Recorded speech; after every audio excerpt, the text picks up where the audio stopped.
It is the Monday after Valentine's Day, and you're still grieving over the fact that you don't have a Valentine's at all. You had a whole year to grab one from last year, but you don't have it in you. And now you're wondering, wow, do people even like me? Why don't people like me? What am I doing wrong? Am I unlikable? Chat, am I cooked? These questions form all up in your mind. And it honestly makes you feel sad. But I'm here to bring you hope in this video because you're not cooked and it's not over yet. All right, I'm a little sick, so please bear with me as I try to encourage you throughout this whole video. All right, first off, let's be real. A lot of people don't like you. And I have a feeling that you probably know that. They don't like to vibe with you, they want to avoid you, or they just don't seem to like you as much as they like your friend, for example, or someone else that you know in your life. But here's the good thing about this. You're not really alone in that matter. Do you also want the hard truth? Sometimes it's not them, but it's mainly you. I know a lot of you are gonna get offended saying, wait, how is it me? I'm doing everything I can to make sure they like me. I'm doing everything they can to make sure everyone's comfortable in the situation. But here's some good news when it comes to all this. In the grand scheme of things, you can fix that. Yes, you can fix that. How, you might ask? Well, today we're gonna talk about and break down why people might not like you, might not like the things that you do, might not like how you operate. If you're one of those people that don't care about how people think about you or what people think about you, what they say about you, and going to continue moving however you want to move, cool. Click off this video. This video ain't for you. By all means, keep living in ignorance. But for those of you that actually want to learn how to get people to like you, not because you want constant validation, attention, but because you don't want to make people feel uncomfortable with certain actions that you're doing, then this video is for you. All right, first, let's address why people don't like you. For some, there might be a multitude of reasons as to why, but we're gonna focus on specifically 4. Number 1, you're too focused on yourself. This is gonna be a tough thing to talk about because you're living your own life. You couldn't give a rat's ass about anyone else if it comes to the sanity and the improvement of yourself. If you're focusing on yourself, why should you care about someone else? That's completely understandable. But when you're in a conversation with someone and they only talk about themselves and not even giving you the light of day, not even like asking how you're doing, how are you gonna feel? You're gonna feel used. You're gonna feel like you just wasted your time. You're gonna feel like you're not really important. And like I keep saying, the best way to create friends, to make people like you, is to make them feel important. And if they do the same for you back, then obviously a friendship can ensue because 2 parties are initially giving each other something to work off of. Don't make the person feel like they're just part of the audience or they're some random participant. If you want people to like you, start shifting the focus outward. Number 2, you give off negative energy. And I know a couple of you are negative Nancy's when it comes to certain things, like for sports, something in your love life, something at work. I get it. We all have those negative moments, but you can't let that be the main mood for a conversation. You can't let that be the main motivation throughout a conversation. Like, don't talk about how bad work was or how bad your sports team was or how bad this, that, whatever. Don't talk about it in a conversation unless both of you in the conversation can relate to that. And if you guys can, talk about it, move on. All right? But if you're constantly notice that person is going to complain about a certain thing, people are naturally going to want to dissociate themselves away from you. Because why would you willingly want to enter a conversation that you know is going to dampen your mood? What?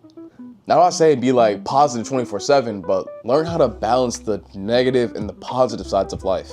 You're not the only one going through some shit. Number 3, you're socially awkward.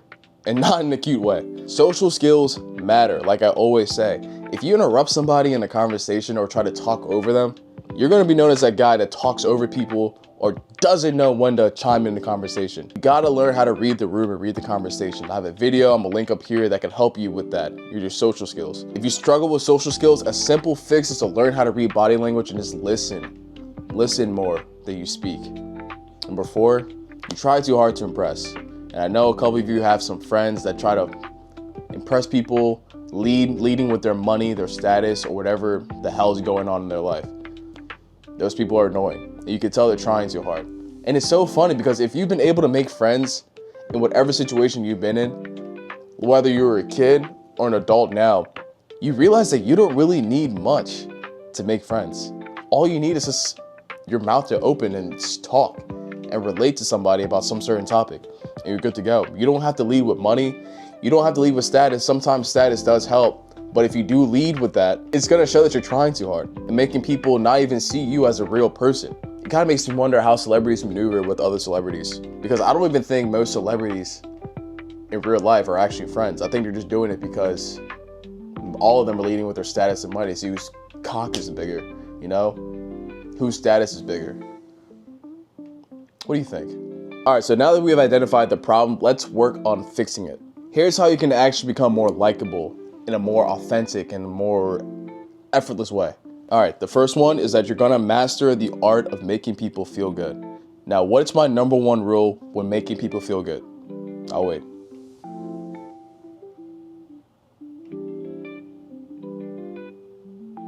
For those of you who guessed, letting the other person talk about themselves, you're correct. Making them feel good with compliments, letting them talk about themselves, talk about what's unique about them, and then validating that, and then having a conversation around that, just making them feel good. Like say like, for example, someone's CEO of some corporate company, right? Talk about, you can mention something like, hey, I really admire the way you handle situations in your company. You have a really stern figure to yourself. I know that you take no bullshit from anyone else, you know, something like that. You know, you like their confidence, you like their swag, you like the way they compose themselves. You don't have to glaze too much, but you know, acknowledging that it's the most important thing in a conversation. Now, the way that that person responds is what's going to determine if that person is the right person to have as a friend or not. But you want to show some type of admiration for the qualities that that person has. The second thing to do is to try the mirror and match technique. This is something that I do in conversation. I don't think anyone really realizes it until someone mentions it to them. Say like you're talking to a person and their hands are crossed, right? You have the conversation, the hands are crossed. If you're in a conversation, your hands aren't crossed, and you slowly match that posture that that person you're talking to has, they're more likely to feel more inclined to talk to you because you guys are uniform. You're taking what he was doing and applying it to your posture. Now you guys are on some familiar playing field and they feel more comfortable talking to you because you're doing the same thing. You know, in conversations, it's like a battle in a sense of who can get the upper hand, who can be more dominant, but you don't want to show any type of dominance in the conversation. You just want to have a free-flowing conversation. And the best way to do that is match whatever posture that person's having. And your eyes are working on familiar playing field. Let me know if that makes sense in the comment section below. It's just to help you guys feel more connected. Number 3 is to be more genuinely interested in others. This goes with what I said in number 1. You want people to like you, be more interested in what they do. Be more interested in what makes them, okay? Don't talk about you as much, talk about them, see what they do. Ask follow-up questions, you know, let them talk. Asking questions like, hey, that's cool. Like, what got you into that? Or what's the best part about that certain situation for you? And by doing so, you can watch how quickly they warm up to you. Number 4, fix your energy. I don't even know how many times I tell people this, but your vibe speaks before you do. If you approach a girl with an off vibe, like a serial killer, antisocial vibe, she's not gonna rock with you. And women have the best sense when it comes to that. They know when the vibe's off. If you walk into a room with people, don't try to walk in as if you're the macho man, or don't try to walk in as if you're Batman, brooding constantly. Like, walk in with just a relaxed vibe. The best way to do so is just to not care. That's a whole nother topic for another day, how to not care in a social setting. But in my opinion, the best method that's worked for me in regards to getting people to be attracted to my vibe is just walking in without care in the world. Focus on a certain thing that I want to get accomplished.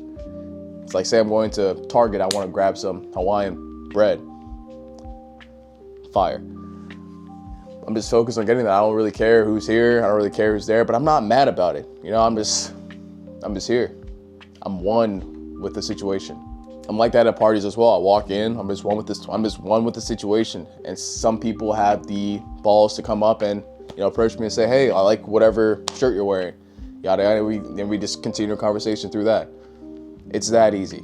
It's your vibe. People are naturally drawn towards a better vibe, which honestly shows that you have the confidence in yourself to be that nonchalant person, and that attracts people even more. So try that out. And another underrated way to make people like you is to be the connector. Now, what is the connector? Basically the guy who connects people. My bad. Let me use something else. You're basically the guy that introduces people. If you connect two people and they end up vibing, they'll associate that positive experience with you. And now suddenly, you're that person who brings social value to those social circles. I'll say that again. You're that person that brings social value to social circles. But here's the biggest shift that you need to make within your own mind. You need to stop focusing on what can I do to make people like me? Instead, I want the question to be, how can I add more value to people's lives? How can I add more value to people's lives? If you're in sales, that should be the number one mindset that you should carry on throughout your whole career. Because it's not about, oh, I gotta make this person like me so they can buy my product.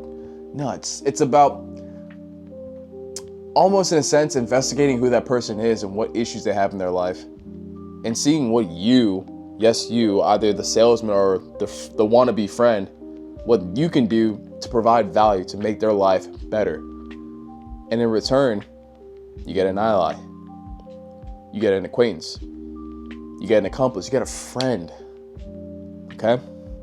And I know people are like, well, that's not enough. I want more. Well, if you want more, then you're not doing this for the right reason. Sorry, you're just not. The world's not all about just give and take and getting the best offer. It's all a journey that I don't even have the knowledge or depth to explain properly, but I can feel in my heart the best return on investment of adding value to people's lives is the person that you're trying to add value into. Because you never really know where you can go with that friendship, with that bond.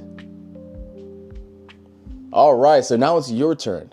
It is your turn. I want you to let me know which of these you're gonna try first. And I want you listed down in the comment section below. Let's talk about it. I'm curious. If you have any personal experiences that could help somebody out in the same situation, please link it down. Please write it down in the comment section below as well. You might save somebody's life. And if you found this video helpful, please make sure to like, subscribe, share to someone who needs to hear this. Other than that, develop a prodigy mindset and tackle your problems with everything you got. I believe in you. Take care. Peace.